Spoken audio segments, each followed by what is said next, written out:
The United Kingdom is appalled by the decision of Russia and China to veto this draft resolution aimed at bringing an end to the bloodshed in Syria. Today was an opportunity lost. History will show us the price that the people in Syria and beyond will have to pay.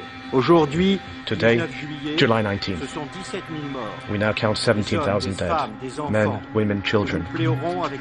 We mourn their memory alongside the Syrian people.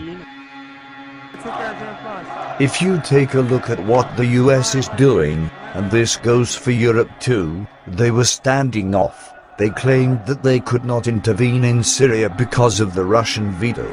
That has no credibility. If they wanted to intervene, they wouldn't care what the Security Council says. Evidence about that is overwhelming. They are internally quite happy about the veto because it's a pretext for not doing anything. So what they were doing is giving some support to the rebels, the rebel forces, obviously giving arms and other support to them, but not enough to make much of a difference. And the reason is that they don't like Assad, but they are even more worried about what is if Assad might fall. Assad is a brutal dictator. The US always supported quite happily brutal dictators in the past. So if you take the rhetoric aside and take a look at the historical record and the circumstances in Syria, you can see that there is a dilemma. Assad is not a favorite person, but he is much playing the Western game, not perfectly but pretty well playing the Western game, and whatever follows might be worse.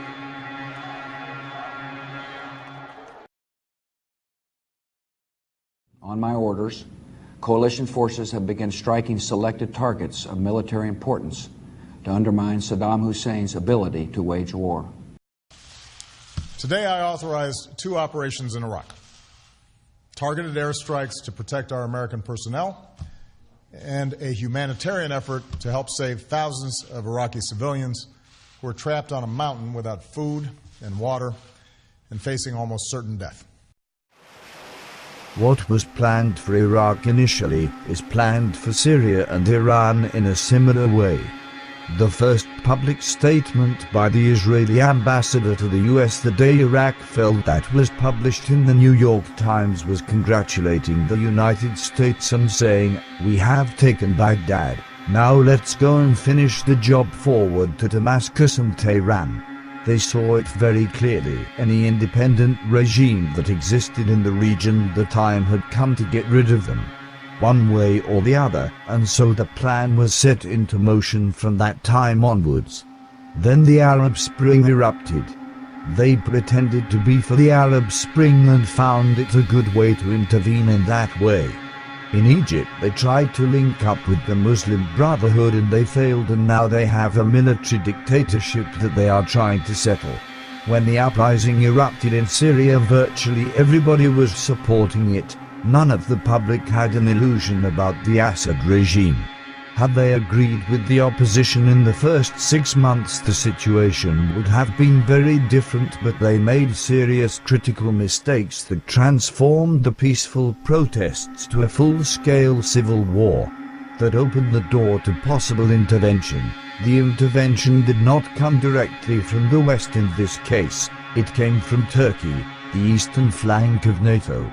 Turkey appeared to supply rebel and terrorist groups, including the Islamic State, with weapons in an attempt to topple the Syrian regime. Saudi Arabia and Qatar are responsible and answer to Washington, even if they follow their own interests. These states intervene in the Syrian war in favor of the West and provoke the situation that exists today, the horror that is unleashed on the region by the Islamic State terrorists that conquered large areas both in Iraq and Syria.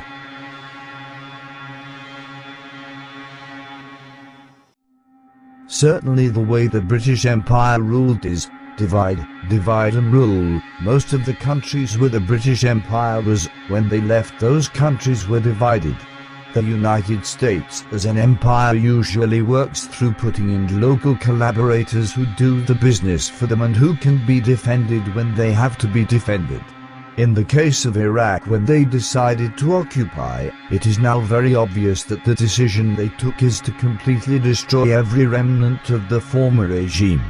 The close links they have with the Israeli state means that the destruction of the Iraqi army was a promise that had been made. The Iraqi army was feared by the Israelis. It was the only strong force in the region. And this entire army had to be destroyed. The Sunni Shiite divided the Arab world. This division of Sunni and Shiite begins in a systematic, organized way with the war in Iraq. Because they link up with the Shiite clerical parties, you allow them to build their army, and units of the army brutally divide mixed sectarian districts. This led to the daily sectarian violence seen today.